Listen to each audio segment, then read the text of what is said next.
Welcome to the Calm Mom Podcast, the show for ambitious women ready to get off the hot mess express. I know you've got a lot going on. You work so hard, you're raising an incredible family, and sometimes it can be overwhelming. I'm your host, Michelle Grosser. I'm a certified master life coach, attorney, wife, and mom. And years ago, I was right where you are. I was running a busy law practice while raising a family, and I was on the fast track to burnout. I thought I just needed to be more organized or have better routines, but it was learning how to heal and regulate my nervous system that expanded my capacity to gracefully hold more of this big, beautiful life.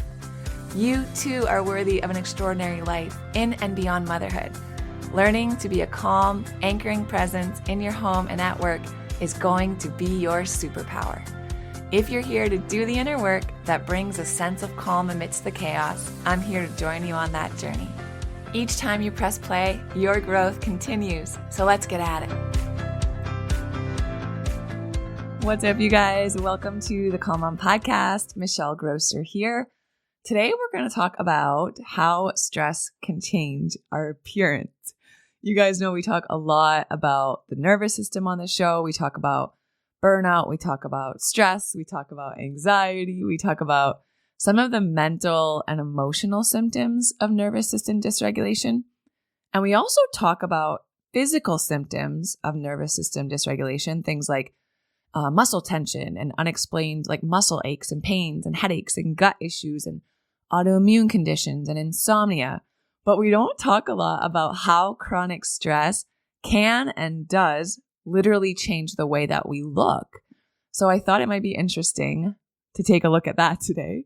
Because here's the thing. When we're in a fight or flight response, our body releases stress hormones, things like cortisol and adrenaline, right? We talk about this a lot. Cortisol and adrenaline, they help us mobilize. They help our body to be able to respond to some sort of threat so we can fight or we can run, things for our survival.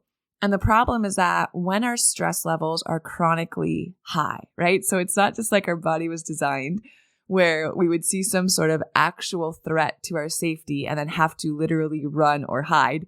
Now we're under chronic stress, right? Think about your finances. Think about having a really stressful job.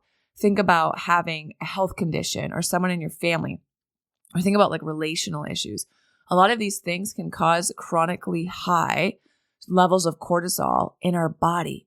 And when that happens, it impacts all of our systems, all the other systems in our body. And it can have an impact on our appearance in so many different ways.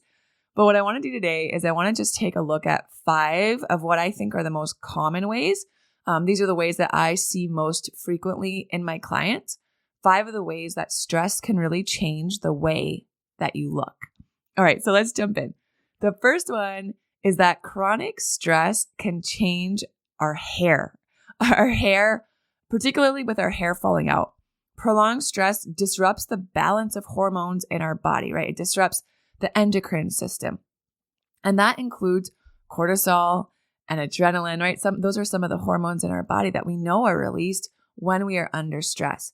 And when we're under elevated levels of stress for a long period of time, right? For a sustained period, particularly cortisol, that can disrupt the normal functioning of our hair follicles.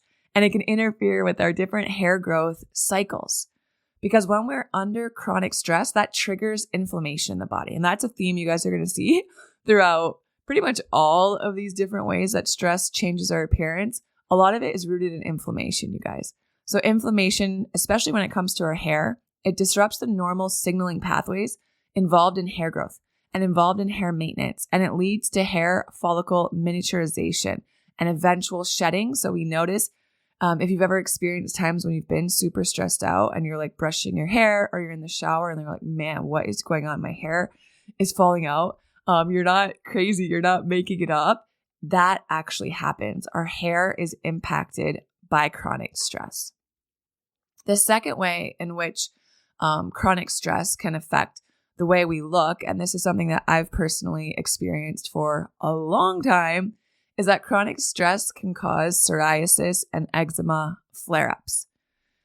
If you guys have had skin issues, you know how frustrating this can be. It's already stressful enough to have like rashes and just different things going on with our skin. It's uncomfortable. It doesn't look good. It doesn't feel good. It can affect our confidence and just it causes us stress, right? So it's kind of like this loop, like what came first, the chicken or the egg? Stress causes our skin to have these issues, and then these skin issues cause us stress. So chronic stress for sure can exacerbate psoriasis and eczema because it comes back to dysregulating immune function, you guys. It comes back to promoting inflammation. Stress-induced alterations in immune function can trigger or exacerbate the inflammatory response in the skin, and that leads to a flare-up in psoriasis and eczema. And then the other thing that chronic stress can do is it has an impact on our skin's barrier function. What does that mean? It means that our skin becomes more susceptible to different things in our environment that might be problematic or irritating to our skin. So think of something like allergens or like what you're using as detergent or soaps or things like that. So if you already have eczema, a compromised skin barrier is going to allow a lot of those allergens and a lot of those irritants to penetrate your skin more easily. Thus, right, an eczema flare-up or a psoriasis flare-up.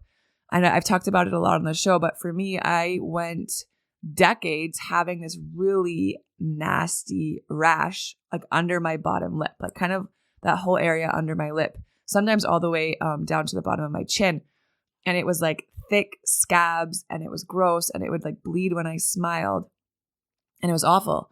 And it all went away when I learned how to regulate my nervous system, when I learned how to deal with my chronic stress and help my body to complete the stress cycle. And that's exactly what we focus on inside of my group program called Restore. We're in it right now. We're in the winter session. And it's just really, really awesome to watch women come together and learn how to deal with their chronic stress and learn all of the symptoms that are appearing as a result of their chronic stress and realizing that it's not just in their head, but these are real things that are going on in their body and in their mind, and helping us all come together with tools, right, to close that stress loop so that our body isn't constantly under this chronic stress response in chronic fight or flight. So that's the second one. The third one is adult acne. If any of you guys have dealt with adult acne, I would be very curious about how it's tied to your levels of stress. When we experience chronic stress, we know that that elevates our cortisol levels, and cortisol can stimulate the sebaceous glands in our skin to produce more oil, essentially, right? So more oil in our skin, we know it can clog pores and it can create just an ideal environment for acne-causing bacteria to really grow and for us to develop acne. Stress can disrupt the delicate balance of hormones. We've talked about that too. And hormones can be tied to acne also. We've all experienced that, especially around our menstrual cycle, right? Or maybe in menopause, different times when we've had stress-induced hormonal fluctuations or just fluctuations in our hormones for natural reasons. So if you've experienced adult acne, I would be curious if you would track your stress levels and see how that kind of correlates to what's going on with your skin. And then another skin one, this is number 4. The fourth way that stress can change your appearance is hives. Like, have you guys ever been super stressed out about something and you've broken out into hives? Or you've noticed that you're covered in hives and you're like, man, what is going on here? And then the more that you kind of reflect on it and think of it, you're like, oh man, I've been like under a lot of stress for the past days or weeks or whatever it is. When we're in a fight or flight response, when we're in a stress response, it activates the release of neurotransmitters that can stimulate cells to release histamine. And if you guys have ever struggled with allergies or like seasonal allergies, you've taken an antihistamine, right? Chronic stress can trigger or exacerbate hives through so many different things, but really it's through interactions between all of the different systems that are impacted when our cortisol levels are high: our immune system, our nervous system, inflammatory pathways. Stress activates our body's immune response. We know that. We've talked about how inflammation and our immune system is really closely linked with our stress levels. So it leads to the release of histamines, and histamines are one of the reasons, the main reason, the central role in why we develop hives. So we have elevated levels of stress. It can directly stimulate the release of histamines. And that's where we'll notice that we have what feels like an allergic reaction, even though there's not really anything in our environment that we're reacting to. It's actually as a result of stress. Stress releases cortisol. Cortisol can release histamines that can cause hives. And then the last way that high cortisol and high stress levels can change our appearance is something that's referred to as cortisol belly. And cortisol belly, what is that? It refers to basically, and then maybe some of you listening can relate to this, if you have like stubborn fat around your midsection, around your belly, around your abdomen, and you cannot lose it for the life of you, right? You've tried different diets, you've tried different kinds of exercise, you've tried all these different things. That fat could be stored there as a result of your stress levels. Because here's what's going on. Again, back to cortisol, our stress hormone. Cortisol promotes the storage of fat, especially the kind of fat that surrounds the organs that are in our abdominal cavity, you guys. And this type of fat is metabolically active, and it's been linked to all different kinds of health risks. And cortisol increases the activity of enzymes involved in fat storage, and it can lead to the deposit of that kind of fat in that area. So if that's something that you've been struggling with, if it's something that you've noticed and you're like, man, what is going on here? I would really encourage you, instead of focusing so much on all the diets and getting, burning all these calories and doing all this stuff, like, yes, nourish and move your body and prioritize how you are managing stress. Because the ways in which you manage stress, right? The way in which your life is set up to reduce or eliminate or just really deal with your stress in a healthy way is going to have a positive impact, not only on what we call this cortisol belly, but on all of these different ways in which cortisol and high stress are impacting your body and ultimately your physical appearance. And that's the good news, you guys. The good news is that you can balance all this stuff out. You can reduce your cortisol levels and balance them out, right? You can learn how to regulate your nervous system. You can learn how to manage your stress, especially in stress reduction techniques that I teach, in somatic exercises using your body, lifestyle modifications for sure, really focusing on what you're putting into your body and how much stress you're exposing yourself to. All of these things, when we take a look at them holistically, can have a huge impact on how you're feeling and the ways in which your body is communicating, hey, something's going on here, right? That's ultimately what all of these things are, right? They're changes in our appearance, yes, but it's our body's signal of like, hey, there's a lot of stress in here. We've got to figure out a way to deal with this so that all of our systems can be functioning as they're designed to. So if this is something that you guys want to know more about, I would encourage you, man, check out the private podcast. There's a link in the show notes. It's called Heal Your Burnout. Ultimately, burnout is an exposure to chronic stress. So if you resonate with some of these changes in your appearance, you're likely experiencing chronic stress. So in this private podcast, it's 5 short, actionable episodes. You're going to learn more about how chronic stress affects your body. But more than that, you're also going to learn, I walk you through my 6-step framework to heal from burnout.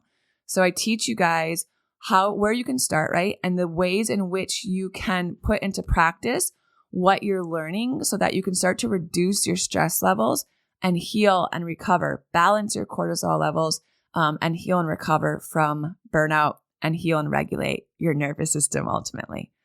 All right, you guys, that's what I've got for you. Have a great day. I'll talk to you guys soon. If you love Mommy's Polygraphs, leave a review.